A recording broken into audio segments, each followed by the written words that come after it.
So I'm going to talk to you about lessons of leadership, particularly lessons of, as I said in my title, being a 60-year-old entrepreneur. But before I do, I just want to reflect. I walked here. I try to find every opportunity I can to walk with my little Fitbit and my steps.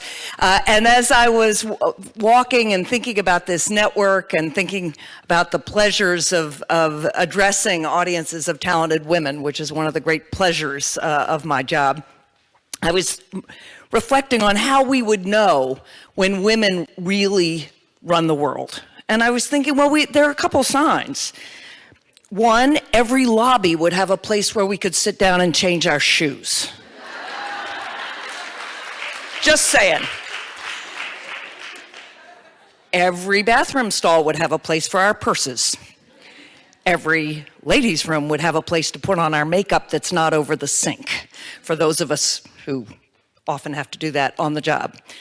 And finally, I was just mulling these little signs. I was thinking, and every thermostat would be turned up to reflect those of us who do not come to work in three-piece suits. How many times have you sat in freezing audiences, in freezing auditoriums? So I was just reflecting on the little ways in which we constantly are aware of who's in charge and what, and there's a point here, what the default is presumed to be, because so much of being a leader, so much of having power is simply presuming that your reality is the rest of the world's reality. And part of what we are collectively doing is striving for a world that reflects the realities of women of all kinds, and really of all human beings. So with that, let me start by talking about when I first thought of myself as a leader. In high school, if I look back, I was a leader. I did a million different things. I was head of student government and editor of the newspaper, but I was actually kind of a multitasking good girl. I did not think of myself really as a leader until my late 30s. Now, by then, I was a tenured law professor at Harvard Law School, and I was driving with my husband and talking about who should be the next chair or president of the American Society of International Law. And I have to tell you, this is a real lean-in story. I actually put it on the lean-in website. So I'm talking and I'm mulling about who should be, and my husband says, well, what about you, right? It's the American Society of International Law. I'm a tenured professor of international law at Harvard Law School. It's no slouch. And he said, well, what about you? And I said, you will recognize this. Oh, I couldn't do that. Oh, I couldn't do that. And he's like, explain to me why you couldn't do that?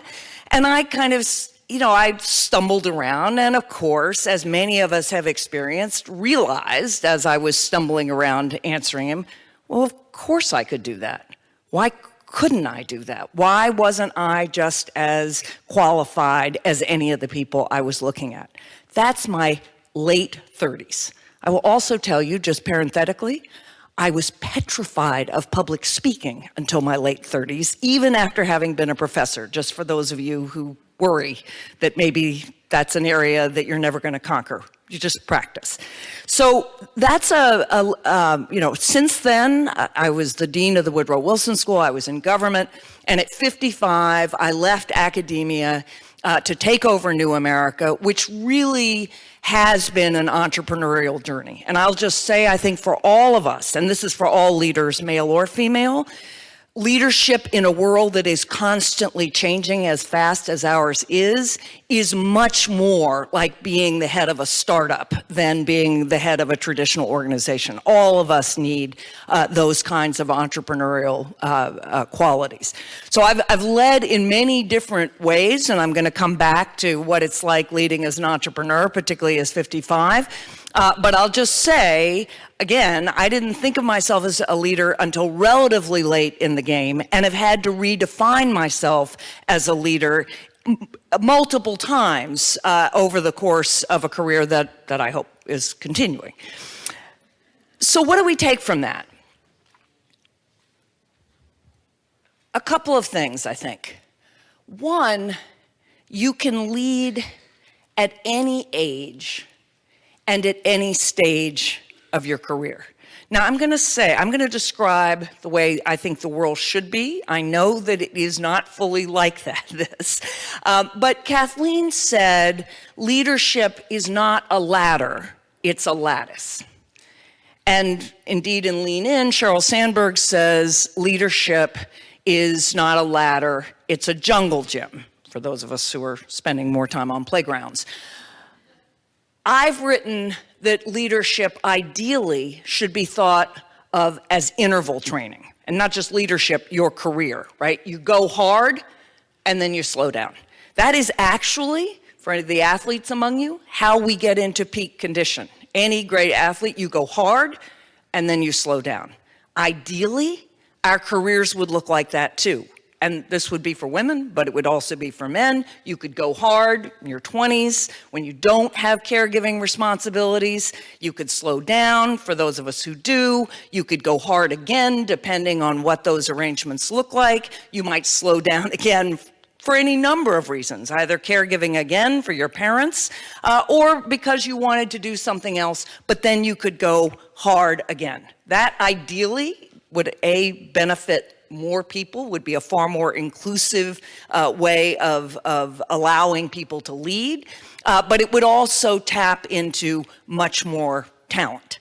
So, I mean, leadership as a ladder is mostly for people who are completely supported by someone else, at least in the caregiving area, right? We know this as leaders.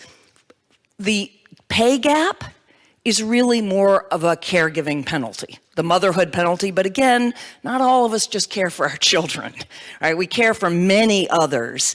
And women who do not have caregiving responsibilities, the pay gap is they make 96% on the dollar as men. Women who do, 78%.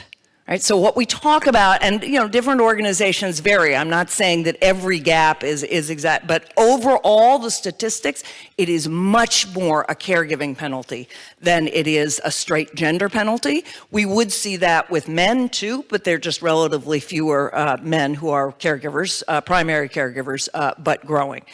So if you have caregiving responsibilities, and if we thought about a world in which all human beings had caregiving responsibilities, not just men, we would think about leadership much more as a lattice, as a jungle gym. As I said, ideally we'd think about it as interval training, where we would recognize that all human beings are going to have periods in their life where they can really go hard, and periods in which they're probably going to need to slow down, move laterally, even step out if they need to, and get back in. So that's my first point about how leadership has worked more for me. And I've never stopped working, ever. And of course, we're working inside or outside the home, but I've never not been working for pay, and I've never not been the primary breadwinner in my family. But I have, as I wrote, had to step down from jobs where somebody else dictated my schedule rather than my being able to have that greater flexibility. So the first lesson, as I said, in the ideal world, we'd lead at any age and any stage, and we'd have workplaces that allowed us to go hard, slow down, and go hard again. And I'll just say here, one of the things that I really appreciated about APT when I came onto the board was seeing a woman who is now a vice president, who Kathleen had mentored exactly that way. She'd been very high up. She'd slowed down when she really had caregiving responsibilities, and then in her early 50s had ramped back up.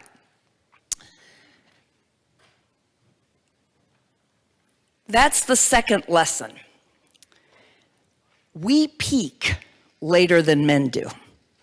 We live longer than men do.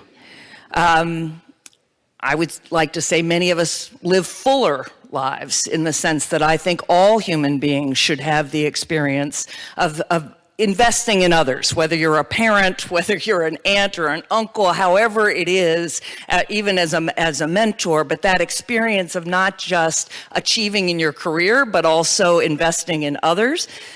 More of us, obviously, as primary caregivers, do that. And we also actually reinvent ourselves more, and we peak later. I was looking at some statistics. Between 2016 and 2026, women will be 5.9 million new workers, more than men. And of those, 60% will be between 55 and 64. Many more than men. Men by 55 are starting to decline in the workforce. Women are accelerating. Why? Well, I don't know. My kids left for college 2 years ago, or left the house. Maybe many of us know this, right? Many of us see our mid-50s, depends when you had kids. I had my second child at 40, so it's a little later. But we see this period as a period of renewed energy and time to go hard, right? So we peak later. This is not something that the workforce recognizes, but fortunately the country as a whole, because my generation can't afford to retire, is beginning to realize we need that talent. We need those people in the workforce if the economy is going to continue. So one of the things, another lesson of leading at any age or any stage is to think about planning your career for peaking later. For me, I don't know how long I'll work, but I certainly regard the stage between 58 and 70 as just as important as the stage, say, between 30 and 42, in terms of the amount of time. I'm a little slower, I need more sleep, but I'm vastly more experienced, and it takes me a lot less time to know what to do and how to do it. So we peak later. And that's, I think, important as we think about our careers. It's also critical as we think about our careers as leaders for enabling others in our organization to peak later and to recognize the length of their careers. And the last thing to say, and this is very hard to get data on, is many of us are more willing to reinvent ourselves in different ways. Now, this is not always a matter of choice, and I'm going to come back to the larger question of choice and who has it. There's Pamela Stone, who's a sociologist at Fordham, is a fantastically wonderful writer. She wrote a book in 2006 called Opting Out, where she looked at the quote-unquote opt-out revolution, where all these educated women were opting out. She found that more of them were forced out than opted out. What they really wanted was more flexibility. They wanted to stay in the workforce, absolutely, but they needed more flexibility. Their employers did not provide it, and so they quote-unquote opted out, but they were actually forced out. Now she's got a book coming out. It's not out yet. I've just read the manuscript, but it'll be out very soon, called Opting Back In. And what she finds is many of those same women, now their kids are at a place where they can re-enter the full-time workforce, and they want to come back in. Again, what they want is to be back in the similar work that they left, whatever their profession was. What they're finding is most places don't have ways of letting them get back in or ramp back up, and so they're reinventing themselves in all sorts of different ways, either as entrepreneurs, starting their own work, or shifting careers in various ways into work as teachers or into work that is more willing to let them get back in. But what it means is, as a whole, we are more flexible, we gather more skills over time. And again, the workforce needs to recognize that. But as you think about the arc of your career, I think about it as a kind of matrix, where you think about the number of jobs you can hold and the kinds of skills you need to hold those jobs. And you think about how do you add to those different skills and reinvent yourself on a regular basis. So who's that we that we're talking about?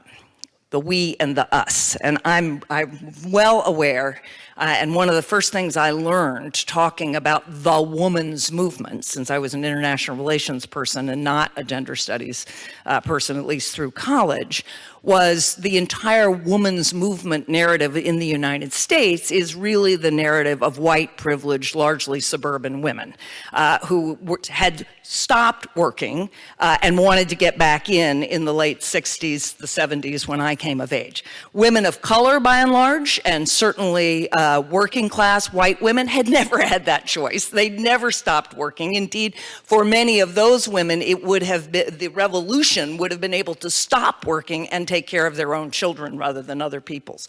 I think as we think about the we who has choices, the we who are forced out or opting back in, that is still largely a privileged narrative and a white narrative. I think it seems, but even there, white privileged women are still more constrained, far more constrained, as we know, than white privileged men. I will not go through all the leadership statistics, but the one that always stands out to me is that there are more male CEOs named John in the Fortune 100 than there are women CEOs. And you can go through other names, I won't. But my point is, so even there, it is more constrained. But what I would say to all of you as aspiring leaders and as leaders is that as leaders, it is critical for us to be constantly aware of who has choice, who has less choice, what are the factors constraining those choices for everyone we work with, and how do we constantly focus on removing barriers and enabling more people to have more of those choices. And that is not just true for women, that is true for all of us. But I think it's particularly important for us as women, white women, women of color, women of all economic means and other kinds of diversity, because we are more aware of what it means to have constrained choice. All right, so I want to come back, as I said, to talking about leadership as a 60-year-old entrepreneur.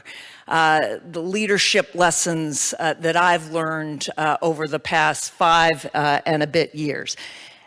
But I want to start by asking the question, what does leadership look like? So the first answer often is, who is the leader? What do you imagine when you think of a leader? And we've just said it's still overwhelmingly white and male, although it is changing.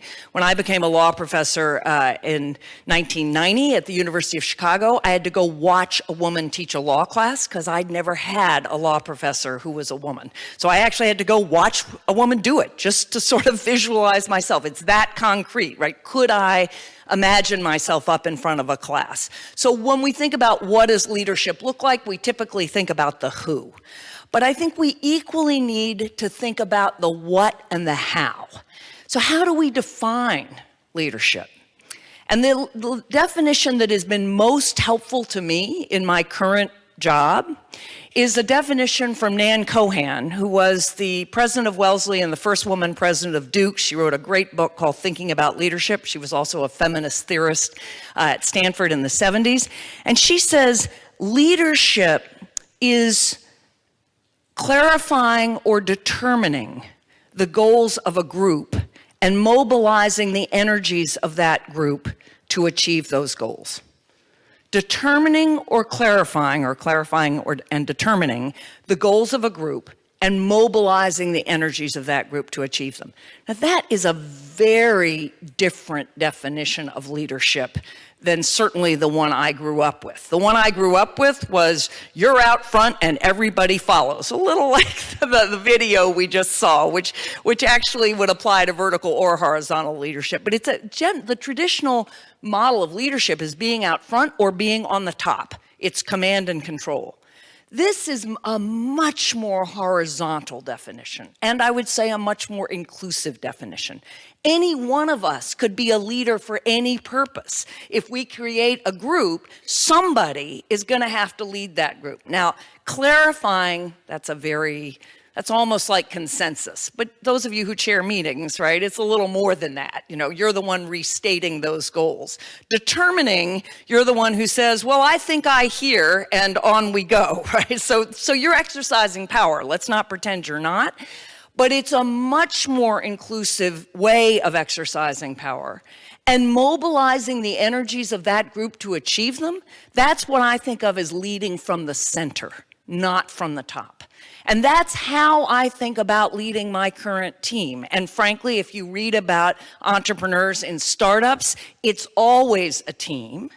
There is a leader, but a really good leader is constantly mobilizing the energies of everyone and listening to everyone, again, to clarify goals, to determine them, but a good leader is listening and changing her own mind about how we think about those goals as much as she's changing others. Indeed, I'd say in this kind of leadership, if you're not willing to be persuaded, you're not going to be able to persuade. That's also true of parenthood, but that's a separate conversation. So it's a model of leadership that has been very helpful to me as I think about leading in a team, and particularly a diverse team, and bringing out the talents of everybody in that team. We're moving forward, but I'm not out front. I'm in the center, and again, I'm being acted on as much as I am acting on others. So that's a way of thinking about how we lead. And as I said, I think about vertical and horizontal, or a ladder and a web.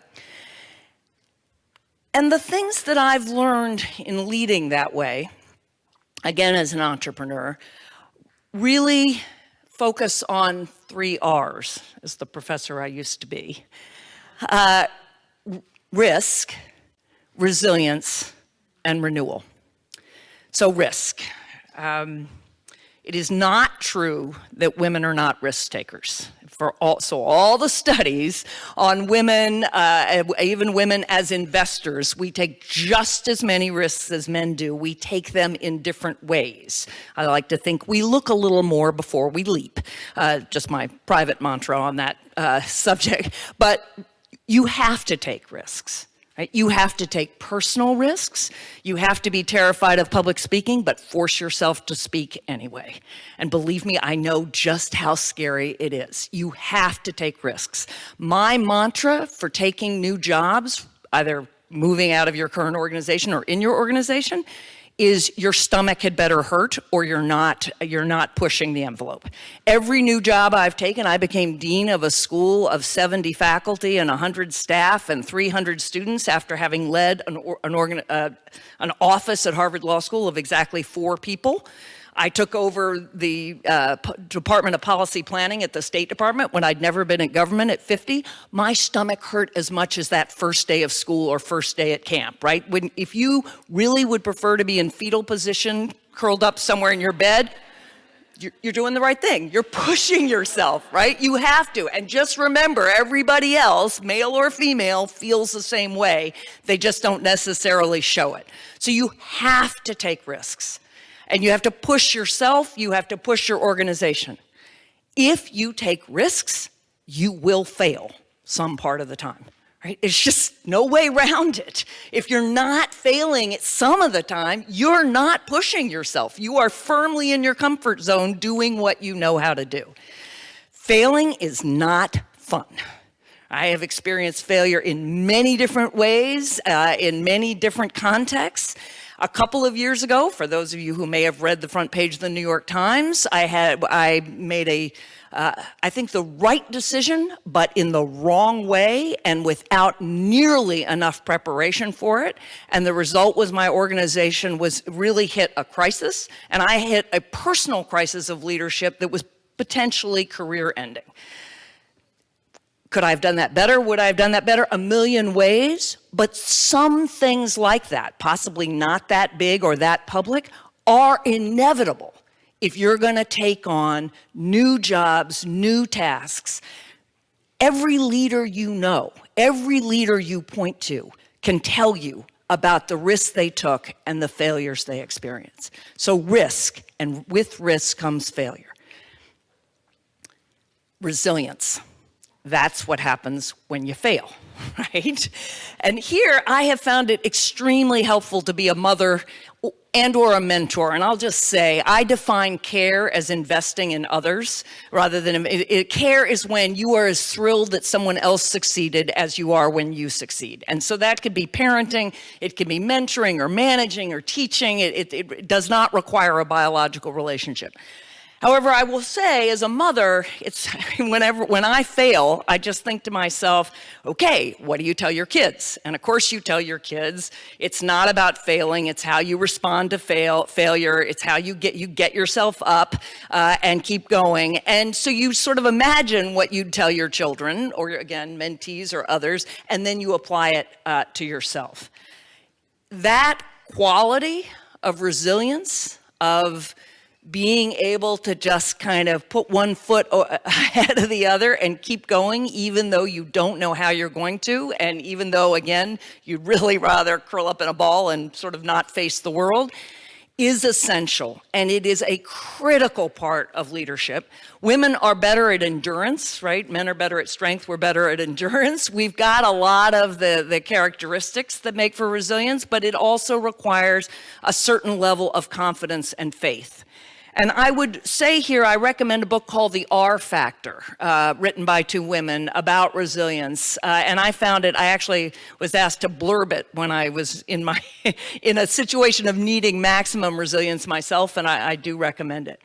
So you take risks, you fail some of the time, you have to have resilience. I want to end with renewal. And there are other words, and it doesn't have to be one that starts with an R, but I use renewal very deliberately. And I think about personal renewal. My organization is also actually dedicated to American renewal. Renewal is a word that looks back, and a concept that looks backwards and forwards at the same time. Renewal, right? So when you think about, the easiest way to think about this is a renovation, right? As opposed to a tear down. You take a house, you take the frame, you take the foundation, you take whatever was beautiful in that house, you rip out what is old or ugly or dangerous or just no longer serves the purpose, and you add, in personal terms, you grow into those things that will make you better, that are better fit for current purpose.